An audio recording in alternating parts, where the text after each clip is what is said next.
So, although the Myers-Briggs has some tremendous value in quantifying and putting things into characteristic, useful boxes, I think the boxes themselves are too arbitrary. They're based on cognitive, rational definitions of personality, which is only part of the equation. And I think that overemphasis on the mental piece is a result of the dominator model from which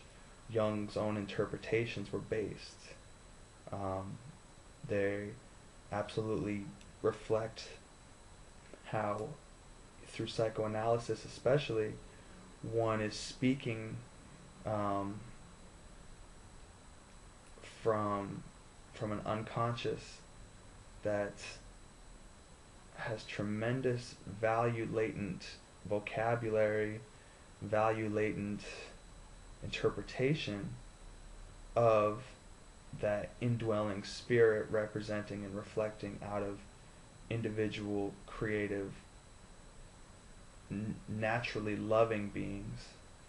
which are feminine qualities that are undervalued in this model. So, getting back to the Myers-Briggs and how an ENFP will quantify who I am and tell me that based on the way I answer these culturally value-laden questions, we're going to interpret them from a dominator system model to tell you exactly where you fit in. Now, I think there's great value in the collective unconscious and the archetypes that Jung describes carried out through myth, and I believe that there is some sort of genetic resonance of our cultural ancestry, but here in a dominator model, we're misinterpreting that unconscious. And this interpretation not only is self-fulfilling, but it's also creating limitations on the human potential, which I think is a more accurate assessment of personality. I suppose that somewhere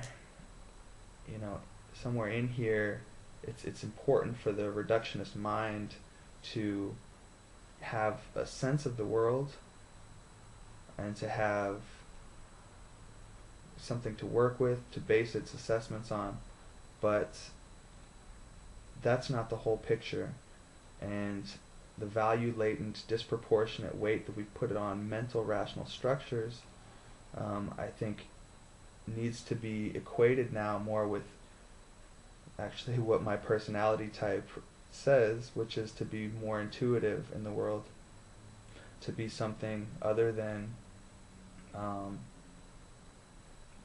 really what has been culturally defined.